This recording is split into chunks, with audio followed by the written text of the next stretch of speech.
When you've actually finished an artwork, it's a really good idea to move it around with different frames to see that the whole artwork doesn't have to be the artwork. Now, I've put a frame around it that put the focal point in the bottom third. I'm not sure I could shift it over to the other side, but yes, I can. If I actually did that, I've moved it over to the other third. I'd have to turn it upside down to put it up to the top, and that wouldn't suit because the leaves don't look good being upside down. Okay, so that's one view that you could get of it. That's the second view you could actually get. I've got a smaller frame and just move that round and just see what else that you've got. This things for the gifted. Okay, I could actually do that. A little bit different to the other because it's longer. You could actually get maybe that. It all sort of suits different frames to decide what you really like of the artwork. You don't have to have the whole artwork. So we'll go back and revise what happened. So I found these leaves in the street, in the rain, out walking. And so I've used those leaves originally to actually create this artwork. And so that artwork had the leaves stuck on, and then I've done the background with the watercolour sticks. And then because there were sticks on the wet leaves, I've actually turned them over onto this sheet and stamped them on that sheet. So I've actually ended up with two artworks. Whether you like them or you don't like them, that's how it's sort of transpired, that it's gone from an idea of walking and seeing something on the wet pavement. Okay, I've thoroughly enjoyed this group of artworks and I hope you have too. Thank you. I've come back to the artwork and had a look at the way it's set up. The purple is completely down the bottom of the artwork, so it needs to come back up underneath so that it actually looks like it's behind the leaves. At the moment it's just sitting there. It needs to come out the other side. So what I'm going to do is just stamp the paper up here so that it can come out and become lighter. Once you've got a wet paper to start with, when you come out from there, it's going to actually bleed into that. And so now I can pick up the purple, and I've got it off the, when I took the tape off it, which makes it easier to turn round. And so now the purple will come back in up underneath here. So coming up round, and soon up there I'll meet water. Well, I've met water now. And I can change it. Don't go over the leaf. Just went over the leaf slightly, but that's all right. And that's going to come into here. Make sure I find the water because this is still wet now. It's got some colours coming through there, which is quite pretty because the colours underneath will re-wet and come back up into that. Okay, so that will go over to here. Doesn't matter if it goes over the black, that should come up to water. And now it's starting to disappear. So now I can see what's going to happen. If I lay the brush down and wriggle the brush, it actually blends it as well. A little bit there that's not blended. So now I've got some colour coming back up, but I've got a pattern going on here. So I'm going to try and recreate that pattern. I've got a tissue in my hand. Recreate the pattern and drop the purple in behind it, meaning then that this dark will be showing up the other side of this leaf.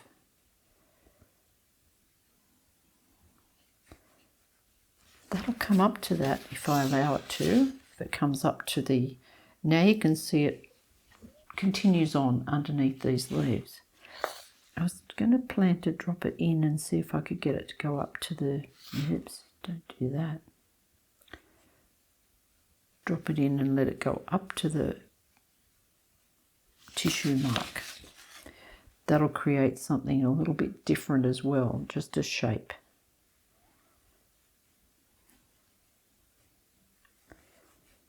Okay. So now it's It needs to come the other side of this as well. That just comes up. Now you've got a choice of rough edges or soft edges. I'll start to get some rough edges, meaning that though now it's actually dry paper, it's going to leave something that's a little bit more interesting. Probably coming back up that way. Just something. So this is soft, this becomes dark and goes back underneath. Probably could get that edge a little better. All right, now on these leaves here, I've wet that leaf and just put the two colours together. I've got burnt sienna and something else.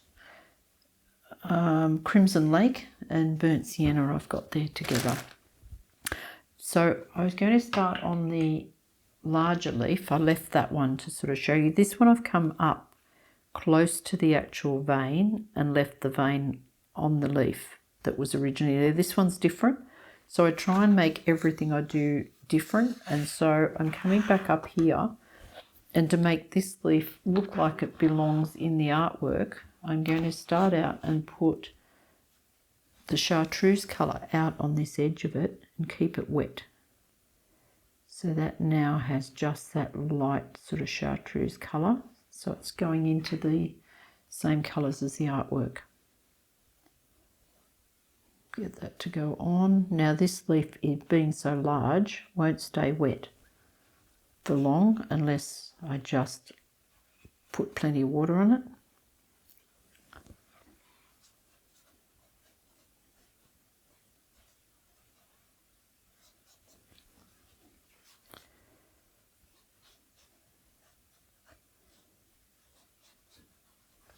Over this side, I'll put a little bit of very light purple. And I'm just judging the colour. If you want to judge what your colour is, put it on in a lot of water and then move it round so that it'll be just a very light shade of purple. Have to keep wetting it to make sure it stays wet. So now it's starting to join into the artwork because it's repeating the colours that are down the bottom. I had two sort of artworks going on there and nothing else much happening. And that goes down into that one, so I'm just going to cut it off. Just went over the edge, go back, take it out. Right, so now I've got a few puddles. I've got a puddle there. I can actually move that round.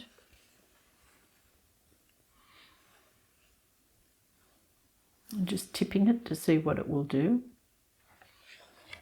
I like the purple section there. The other thing that might happen with the purple is that it needs to come back up underneath here. And so it's travelling through the artwork, even though that has to be the focus now because there's that much work going on. And so I'm just going to bring the colours that I had, maybe just more of the burnt sienna in this lot. Still got a little bit of the red in it. I'm just going to bring it into the centre and bring it down through there.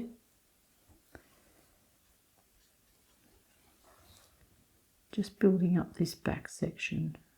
That's dry. As soon as I see that stop, then I stop. And that'll do its own thing.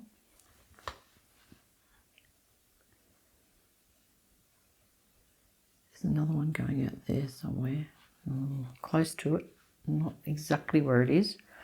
Okay, so now I can get some more colour into it. Still running around a fair bit, but that's all right. This will be drier out here. So I'm just going to get some colour on the leaf. Now, in doing that, it'll create its own level of where the water is and where it's not, so that it can still run around and change and do some other bits and pieces on there. That'll come down again. So I'll keep putting the colour back up in the heel of the leaf. I've changed now and I've got a little bit of the red. That'll go into there. Any other colours that I want to get in there, I've got just that colour on there. I could possibly bring some out to the other corner out here. And as I said, it's getting very dry now, so this will be darker. But then I'll hit some water soon, and that will shade into that. Oh no, I didn't water at all. It's just left that mark. If I left that mark on the leaf, it would look like the leaf sort of dipped down and had a bit of a change on it. So whether you change that or not, it's up to you. It'll always do something. The water will actually make it marks on a leaf and make it interesting. Now I've got two brown ends. I'm going to bring that in a little bit. Looks a little bit lonely out there. Take the edges, back edges, just keep wetting it and letting it do its own thing. That put the brown back out there. Now it's still damp, and so if I get the rigger now and put some veins on it, they'll run as well, which I'll put them on where I had the others, and they'll be soft because the leaf's wet. Very wet there.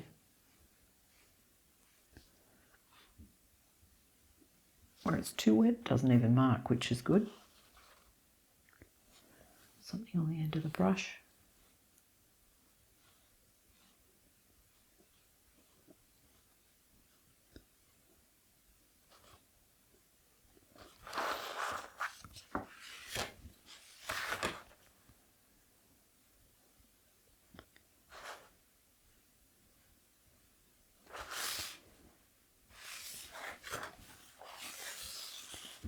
Okay, so somewhere on that leaf I need to put the red. I need to get that dark red.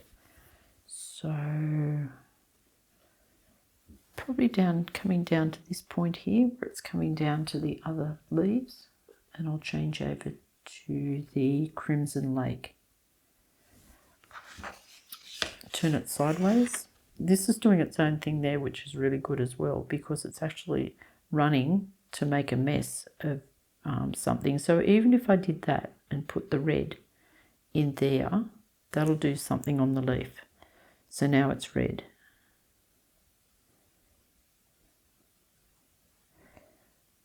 I'll bring this up a bit further. I don't want them all to look like they've just been poked on the end of leaves.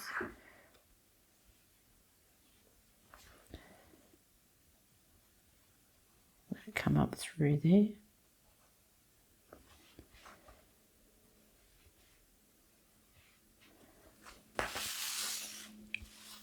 And that'll add some interest to the leaf as well, because now I've got some larger, dry paper. I don't want to hit dry paper too much. And then just brush those out. So now you've got part of the leaf showing up. It's a little bit harsh there, so I should probably just bring a little bit more up about here to stop that, just having that hard edge in it. Still got it. All right, now I'm talking about the purple. So we had purple coming up here, going into soft, and we're going back to water so that when it goes up into there, it won't come down too far. Oh, the brush is very wet there, so that's going to be a mess. So I'll just take some water out of the paint.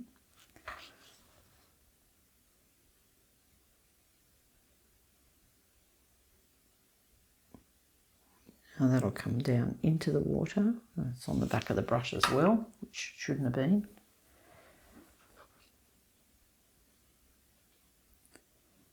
Let it do its own thing slightly. And lead it back down. Oops, not too much.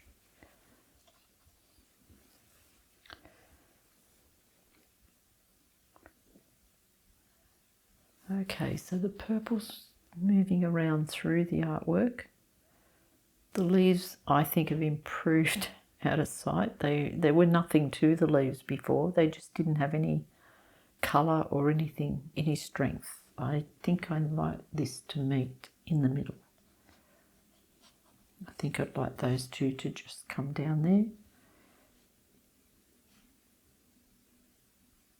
Darker at the top.